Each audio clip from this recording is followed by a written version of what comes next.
समस्त study विजेसर channel को स्वागत करुच्ची पे समस्त स्वागत। तो आज भिडियो आम आलोचना करवा +3 स्पॉट एडमिशन विषय में बहुत पिला मेसेज सर स्पॉट एडमिशन केबे हम सर स्पॉट एडमिशन क्यों माने एलिजिबल ना कि सबू किसी डिटेल्स पिला भिडियो आलोचना करी बहुत डाउट रही पिला कहीं थर्ड सिलेक्शन रे बहुत पिला माने एडमिशन करछंती एवं किछि पिला एडमिशन करना से द्वंद्वर अच्छा जे सर आम ए वर्ष +3 करें निश्चित भाव में पिला करें कौन सन्देह करवार ना कहीं बहुत सीट पिला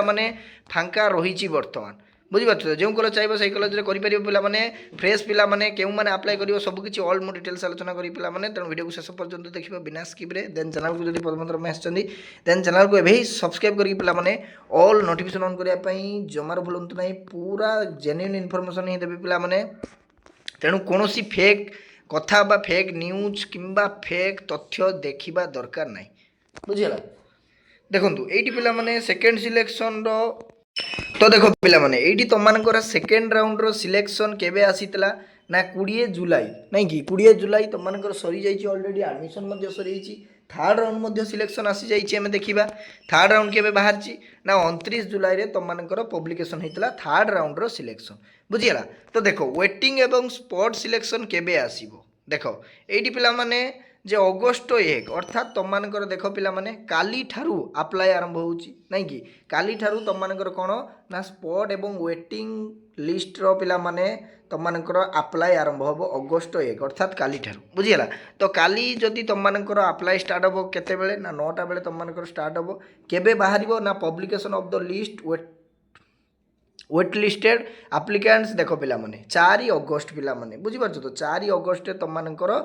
बाहर कौन ना स्पॉट एवं वेटिंग लिस्ट रे बुझीगला। तो काली ठारू तुमମାନଙ୍କର कौन अप्लाई स्टार्ट होची स्पॉट एवं वेटिंग लिस्ट रो सिलेक्शन देखो पिला माने केउ माने अप्लाई करिवो बहुत पिला मानकर द्वंद्व देखो तुमମାନଙ୍କର तो क्लास पिला माने ऑलरेडी स्टार्ट हेची किछि कथा नहीं क्लास स्टार्ट हेले किछि मध्ये असुविधा होबो नाही पिला माने काहे कि ना बेसी किछि तुमମାନଙ୍କର पढ़ा हेइ नथिबो काहे कि ना वर्तमान तुम माने जानिथिबो फ्लोट हेइ जाइछि पिला माने सबुआड़े बन्या नहीं कि जेहेतु बन्या तुमମାନଙ୍କର 4 सेमिस्टर मध्ये घुंची चली उत्कल यूनिवर्सिटी हो गला विभिन्न प्रकार यूनिवर्सिटी रे बुझियो तो किछि किछि यूनिवर्सिटी एग्जाम सरी किंतु मैक्सिमम यूनिवर्सिटी वर्तमान मध्ये एग्जाम हेइ नै 4 सेमिस्टर बुझियला। तो देखो केउ माने एलिजिबल हबो देखो पिला माने मु तुमମାନଙ୍କୁ कहि दउची जदि तुम माने फर्स्ट राउंड बुझियला मन देकी बुझियो पिला माने जदि तुम माने देखो तुम माने जदि फर्स्ट राउंड रे तुम माने पकेइथिलो फर्स्ट राउंड रे मध्ये तुमମାନଙ୍କର सिलेक्शन आसी नै बुझिपारछ। तो फर्स्ट राउंड रे मध्ये तुमरो सिलेक्शन आसी नै नेक्स्ट तुमे सेकंड सिलेक्शन पकेइछो सेकंड सिलेक्शन मध्ये तुमମାନଙ୍କର ना आसी नै बा कोनोसी कॉलेज मध्ये आसी नै थर्ड सिलेक्शन रे मध्ये तुमମାନଙ୍କର कोनोसी माने सिलेक्शन आसी नाही बुझिपारछ। थर्ड सिलेक्शन मध्ये तुमମାନଙ୍କର आसिला नहीं तेणु तुम माने कौन ना स्पॉट एवं वेटिंग लिस्ट रे पिला माने अप्लाई करि परिबो बुझियला। पूरा गाइडलाइंस पिला माने रहिछि तुम माने पकेई परिबो जदि तुम माने सीट पाइना हो ताहाले कॉलेज जदि पाइना हो कोनोसी मन कष्ट करिबार नाही पिला माने तुम मानकु सुजोग दिया जाउछि स्पॉट एवं वेटिंग लिस्ट रे मध्ये तुम माने एलिजिबल बुझियला। फ्रेश पिला माने मध्ये पकोई परिबो काहे कि ना तुम माने जदि कोनोसी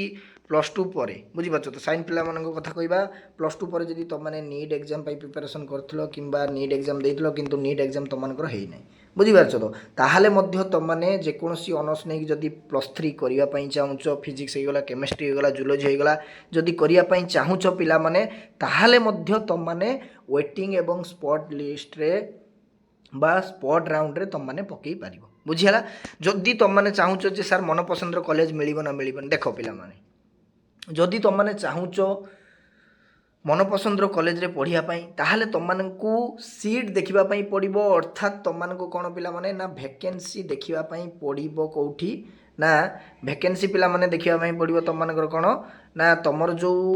कॉलेज रे तुम माने पढ़ाई चाहूच से कॉलेज रे तुम मानकर सीट अच्छी ना नहीं सीट अच्छी ना नहीं तुम माने धर फिजिक्स ऑनर्स रखापी चाहूच किंबा तुम माने बॉटनी ऑनर्स रखापी चाहूच बुझीपार। तो जो ऑनर्स रखापी चाहूच और तुम जब मन पसंद कॉलेज किंबा घर पाखे कॉलेज रे पढ़ापी चाहूच प्रथमे तुम चेक करिवो जे सही कॉलेज रे वैकेंसी अच्छी ना नहीं किंबा फिजिक्स ऑनर्स रे सीट अच्छी ना नहीं बुझीगला। तापर जाइए तुम मैंने पिला माने कौन ना स्पॉट एवं वेटिंग रे पकई पार बुझीपार। तुमको प्रथम पिला माने देखा पड़ो जदि फ्रेश भाव में पकाउच बुझीगला जदि तुमମାନଙ୍କର କୌଣସି ସିଲେକ୍ସନ୍ ଆସିନାହିଁ କୌଣସି କଲେଜରେ କମ୍ ମାର୍କ ରହିଛି ତୁମମାନେ ମଧ୍ୟ ସ୍ପଟ୍ ଏବଂ ୱେଟିଂ ଲିଷ୍ଟରେ ପକାଇ ପାରିବ କିନ୍ତୁ ତୁମମାନେ ଯଦି ଚାହୁଁଛ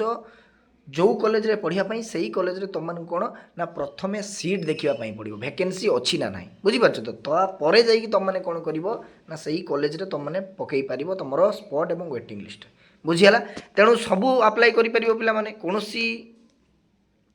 ଚିନ୍ତା କରିବା ଦରକାର ନାହିଁ କାହିଁକି ନା ଆମେ ମଧ୍ୟ ଦେଖିଛେ ଗତ ବର୍ଷ ଅର୍ଥାତ୍ 2025 କଥା ଯଦି ଆମେ କହିବା 2025 ମସିହାରେ ପିଲାମାନେ ସେଇଭଳି ତୁମର ଗାଇଡ଼ଲାଇନ୍ସ ଥିଲା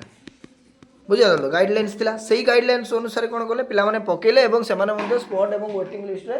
ପାଇଛନ୍ତି ସିଲେକ୍ସନରେ ମଧ୍ୟ ତାଙ୍କର କଲେଜ ଆସିଛି ଯେଉଁ ଯେଉଁ କଲେଜ ସେମାନେ ଚାହିଁଛନ୍ତି ବୁଝିପାରୁଛ ତ ସେ କିନ୍ତୁ ଭ୍ୟାକେନ୍ସି ପିଲାମାନେ ରହିବା ଦରକାର ବୁଝିପାରୁଛ ଯଦି ତୁମେ ଯେଉଁ କଲେଜରେ ପଢ଼ିବା ପାଇଁ ଚାହିଁଛ ସେ କଲେଜରେ ଭ୍ୟାକେନ୍ସି ନାହିଁ ସିଟ୍ ନାହିଁ ତାହେଲେ ତୁମମାନେ ପଢ଼ିପାରିବ କି ସମସ୍ତେ ପିଲା ଆଡ଼ମିସନ୍ ନେଇଥିବ କାହିଁକି ନା